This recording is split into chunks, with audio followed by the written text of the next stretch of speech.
इस पृष्ठ का तनन सामर्थ्य यानी कि टेंसाइल स्ट्रेंथ बहुत अच्छा है।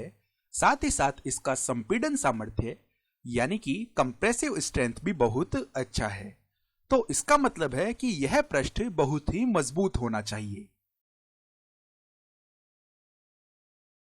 अभी अभी जो हमने देखा वह एक इंजीनियर के लिए बुरे सपने से कम नहीं है। हम एक चीज को बहुत ही मजबूत तो जरूर बना सकते हैं जिससे वह किसी भी प्रकार के तनाव और संपीड़न को सहन कर सके, लेकिन ऐसा संभव है कि किसी अलग प्रकार के प्रतिबल यानी कि स्ट्रेस के कारण वह चीज आसानी से टूट जाए। तो जरा सोचिए कि यह कौन सा नया प्रकार का प्रतिबल है, और यह बात संरचनात्मक दृष्टिकोण से बहुत ही महत्वपूर्ण होने वाली है। तो अब जो यह नया प्रकार का प्रतिबल है जिसके बारे में हम इस वीडियो में बात करने वाले हैं, यह है अपरूपण यानी कि शीयरिंग। और इस वीडियो के अंत तक हम अपरूपण की अवधारणा से पूर्ण रूप से परिचित हो जाएंगे। अब मेरे अनुसार अपरूपण को सबसे अच्छी तरह समझने के लिए हमें यहाँ पर एक किताब लेनी चाहिए। तो अगर हम यहाँ पर एक मोटी किताब लेते हैं जो कि तनाव और संपीड़न के प्रभाव में बहुत ही मजबूत है, तो देखिए इस किताब को संपीड़ित करके या इसे खींचकर इसका रूप बिगाड़ना या इसे विकृत करना बहुत ही मुश्किल होगा। लेकिन ध्यान दीजिए, मैं यहाँ पर अपनी उंगलियों के उपयोग से इस किताब को एक अलग तरह से विरूपित कर सकता हूँ। ध्यान दीजिए, यहाँ पर मेरी उंगलियां इस किताब की सतह के समांतर एक बल लगा रही हैं, जिसके परिणाम स्वरूप ये जो किताब के पृष्ठ हैं ये एक दूसरे के पास से फिसल रहे हैं। तो कुछ इस तरह पृष्ठों का एक दूसरे के पास से फिसलना ही अपरूपण कहलाता है। अब चलिए हम इसके बारे में विस्तार से जान लेते हैं। मान लीजिए कि हमारे पास इस तरह से एक बेलन है जो कि धरातल पर स्थित है, और हम इस बेलन के अनुप्रस्थ काट क्षेत्रफल के समांतर इस पर एक बल लगा रहे हैं, ठीक उसी तरह जैसे हम किताब की सतह के समांतर उस पर बल लगा रहे थे। अब जिस तरह से वह किताब अनेक पृष्ठों से मिलकर बनी हुई थी, हम यह मान सकते हैं कि यह बेलन भी अनेक अनुप्रस्थ काट समतलों से मिलकर बना हुआ है। तो ये सभी अनुप्रस्थ काट समतल इस प्रकार से हैं, और अपरूपण को समझने का सबसे अच्छा तरीका यही होता है कि हम जिस वस्तु की बात कर रहे हैं हमें यह मान लेना है कि वह वस्तु अनेक समतलों से मिलकर बनी हुई है, और हमें यहाँ पर अच्छे से यह भी सुनिश्चित कर लेना है कि ये सभी समतल आरोपित बल या वह बल जो इस बेलन को विरूपित कर रहा है उसके समांतर हों। तो हमने कल्पना कर ली है कि यहाँ पर ये सभी समतल आ रहे हैं। अब देखिए इस बल के कारण यह बेलन विरूपित होगा, और अब यह किस प्रकार का नजर आएगा।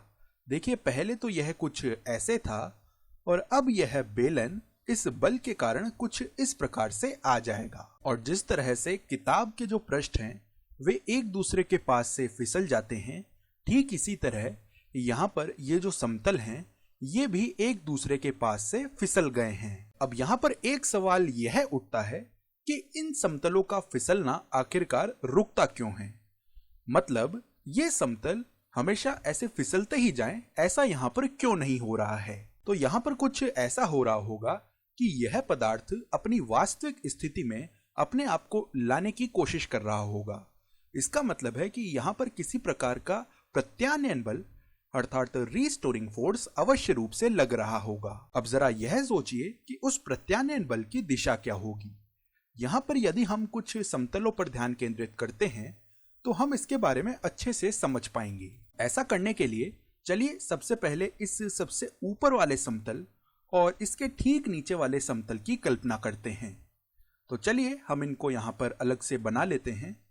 तो देखिए यह तो इस सबसे ऊपर वाले समतल के ठीक नीचे वाला समतल है, और यहाँ पर इस प्रकार से यह सबसे ऊपर वाला समतल है, और हमने इन दोनों समतलों के मध्य थोड़ा रिक्त स्थान रख लिया है ताकि हम इनकी दृश्य रूप में अच्छे से कल्पना कर पाएं। तो एक तरह से हम इन दोनों समतलों को जूम करके देख रहे हैं। यहाँ पर यह तो सबसे ऊपर वाला समतल है और यह समतल इसके ठीक नीचे वाला समतल है, और देखिए हम इस सबसे ऊपर वाले समतल पर इस प्रकार से एक बल लगा रहे हैं। अब इस बल के परिणाम स्वरूप यह समतल फिसलता है, लेकिन यहाँ पर यह लगातार फिसलता ही नहीं जाता है, यह थोड़ा सा फिसलता है और इन दोनों समतलों के मध्य अंतराण्विक बलों यानी कि इंटरमोलिकुलर फोर्सेस के कारण यह समतल इस समतल को वापस पीछे की ओर खींचने का प्रयास करता है।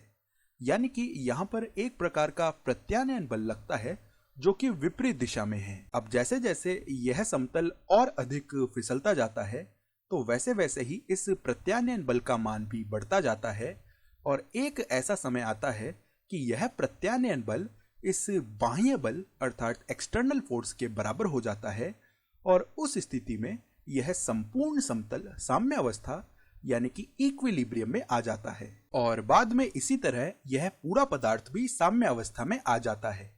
अब यदि हम इस प्रत्यानयन बल में इस क्षेत्रफल यानी कि इस अनुप्रस्थ काट क्षेत्रफल का भाग लगा दें तो हमें क्या मिलेगा।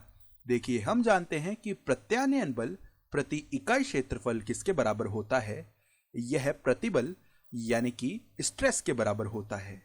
तो यहां पर इस प्रत्यानयन बल में इस अनुप्रस्थ काट क्षेत्रफल का भाग लगाने से हमें जो प्रतिबल मिलेगा उसे हम अपरूपण प्रतिबल यानी कि शियरिंग स्ट्रेस कहते हैं।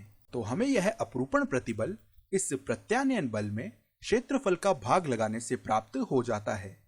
तो जब भी हम यह अपरूपण शब्द सुनते हैं तो हमारे दिमाग में आना चाहिए कि इसका मतलब है एक दूसरे के पास से फिसलते हुए समतल।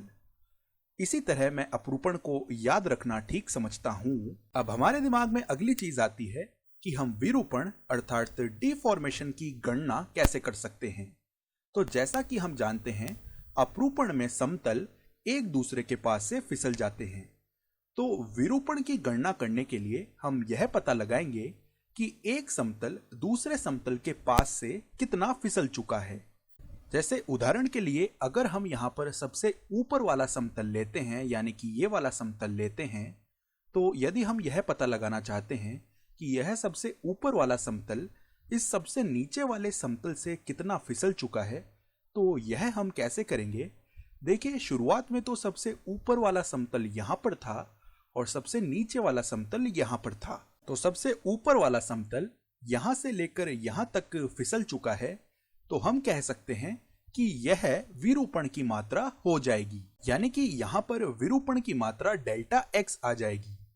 लेकिन यदि हम किसी दूसरे समतल पर विचार करते हैं, मान लीजिए कि यहाँ पर यह समतल है, तो यह समतल केवल इतना ही विरूपित हुआ है, यानी कि इसके फिसलने की मात्रा ये है।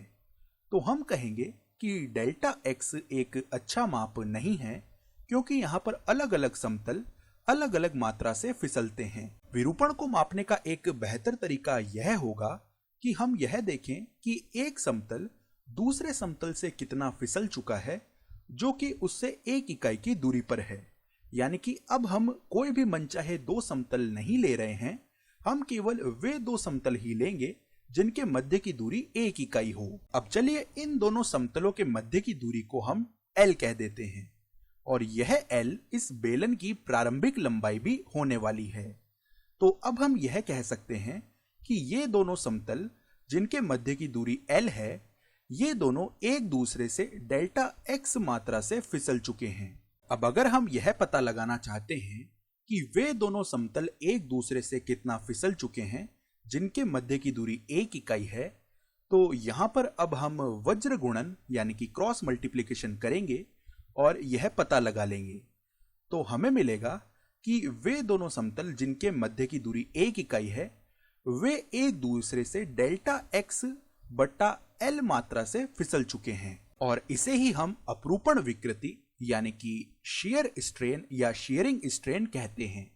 और यह भी ध्यान दीजिए कि हम इस संख्या को इन दोनों समतलों के लिए भी ज्ञात कर सकते हैं। हमें यही उत्तर मिलने वाला है। यदि हम इन दोनों समतलों के लिए ज्ञात करते हैं तो डेल्टा x तो यह आ जाएगा और L यह आ जाएगा। तो यहां पर देखिए, यह दूरी बट्टा यह दूरी बट्टा इस दूरी के बराबर होगी क्योंकि ये दोनों समरूप त्रिभुज अर्थात सिमिलर ट्रायंगल्स हैं। अब इसी के बारे में सोचने का एक तरीका यह भी हो सकता है, यदि हम इस कोण को कहें हमारा अपरूपण कोण यानी एंगल ऑफ शेयरिंग या वह कोण जिससे यह पदार्थ झुक गया है या मुड़ गया है, तो देखिए इन दोनों त्रिभुजों में यह अनुपात विपरीत भुजा बट्टा आसन्न भुजा है। यानी कि opposite side divided by adjacent side है। देखिए इस त्रिभुज में विपरीत भुजा बट्टा आसन्न भुजा और इस त्रिभुज में भी विपरीत भुजा बट्टा आसन्न भुजा, यानी कि इस अनुपात को हम tan ऑफ अपरूपण कोण भी कह सकते हैं, यानी tan ऑफ थीटा भी कह सकते हैं। अब अपरूपण के बारे में एकदम अच्छे से समझने के लिए एक आखिरी चीज हम यह करेंगे कि अपरूपण, संपीड़न और तनाव के मध्य अंतर जानेंगे। तो देखिए, यदि हमें यहां पर इस छड़ को संपीड़ित करना होता तो हम इस छड़ को कुछ इस प्रकार से धकेलते, यानी कि यहां पर इस प्रकार से हम धक्का लगाते। अब चलिए यह समझते हैं कि संपीड़न की स्थिति में इन समतलों के साथ क्या होता है। तो आइए हम यहां पर थोड़ी सी जगह बना लेते हैं और देखिए यह हमारे पास में ये नीचे वाला समतल है और इस प्रकार से हमने यह ऊपर वाला समतल बना लिया है जिस पर हम इस प्रकार से धक्का लगा रहे हैं। तो देखिए जब हम इस ऊपर वाले समतल पर धक्का लगाएंगे तब क्या होगा, ये दोनों समतल एक दूसरे के निकट आ जाएंगे और ऐसा होने पर क्या होगा, ये जब एक दूसरे के निकट आने की कोशिश करेंगे तो इस ऊपर वाले समतल पर एक प्रत्यानयन बल यानी कि रीस्टोरिंग फोर्स लगेगा जो कि अब धक्का देने की दिशा के ठीक विपरीत दिशा में होगा। तो हमें यहां से यह पता चलता है कि अपरूपण और संपीड़न में मुख्य अंतर यही है कि देखिए संपीड़न में तो ये समतल एक दूसरे के निकट आते हैं और संभव रूप से तनाव में कुछ ऐसा हो रहा होगा कि ये समतल एक दूसरे से दूर जाएं। लेकिन हमने यह देखा कि अपरूपण में ये समतल एक दूसरे के पास से फिसल जाते हैं। यहां पर हम एक अंतर और देख सकते हैं। देखिए संपीड़न में जो प्रत्यानयन बल है वह इस क्षेत्रफल के लंबवत अर्थात परपेंडिकुलर होता है और इसी प्रकार तनाव में भी क्या हो रहा होगा, यह प्रत्यानयन बल इस प्रकार नीचे की ओर लग रहा होगा तो उस स्थिति में भी यह इस क्षेत्रफल के लंबवत आएगा। लेकिन अपरूपण में ऐसा नहीं होता है। अपरूपण में देखिए क्या होता है, यह जो प्रत्यानयन बल है यह इस क्षेत्रफल के समांतर होता है, लंबवत नहीं होता है। तो यही अपरूपण, संपीड़न और तनाव के मध्य का मुख्य अंतर होता है, यानी कि यहां पर यह जो प्रत्यानयन बल है यह क्षेत्रफल के समांतर आएगा। अब देखिए जब मैं इस पृष्ठ को फाड़ने की कोशिश करूंगा तो मैं इस पृष्ठ पर इस तरफ और इस तरफ कुछ इस तरह से बल लगाऊंगा। अब देखिए यदि हम एक समतल की कल्पना करें जो इस बल के समांतर है तो वह समतल यहां पर कुछ इस तरह से आ जाएगा। उम्मीद करता हूं कि आप इस समतल की कल्पना कर पा रहे होंगे। अब यहां पर यह समतल इस लंबाई के अनुदेश आने वाला है और इस समतल की चौड़ाई बहुत ही कम होगी। इसका कारण यह है कि यहां पर जो मोटाई है वह भी बहुत ही कम है। तो यह समतल आयताकार होगा जो कि कुछ इस प्रकार से दिखाया जा रहा है। और यह भी ध्यान देने वाली बात है कि इस समतल का जो क्षेत्रफल है वह भी बेहद ही कम होगा। इसका कारण यह है कि इस समतल की चौड़ाई बहुत ही कम है। अब चूंकि इसका क्षेत्रफल बहुत कम है तो इस पर यदि हम एक मामूली सा बल भी लगाते हैं तो यहाँ इस पृष्ठ पर बहुत अधिक अपरूपण प्रतिबल उत्पन्न हो जाएगा। और आपको यह भी बता दूं कि यह प्रतिबल इतना ज्यादा होगा कि इस पृष्ठ द्वारा इस प्रतिबल का वहन नहीं किया जा सकेगा। परिणाम स्वरूप यह पृष्ठ यहाँ पर फट जाएगा। अब चलिए अंत में हम एक ऐसा उदाहरण देखते हैं जो कि मुझे बहुत ही पसंद है। मैं हमेशा यह सोचता था कि कैंची किसी भी पृष्ठ को कुछ इस तरीके से काटती है, लेकिन वास्तव में कैंची किसी पृष्ठ को कुछ इस तरह से काटती है। यानी कैंची की ये दोनों शाखाएं एक पंक्ति में नहीं होती हैं। जैसा कि आप यहाँ पर देख पा रहे हैं, मुख्य बात तो यही होती है और इसी वजह से कैंची हमारी तरह ही पृष्ठ पर बहुत अधिक अपरूपण प्रतिबल लगा पाती है। तो अगली बार जब भी आप कैंची के उपयोग से किसी पृष्ठ को काटें तो यह जरूर याद रखिएगा कि आप यहाँ पर पृष्ठ का अपरूपण कर रहे हैं।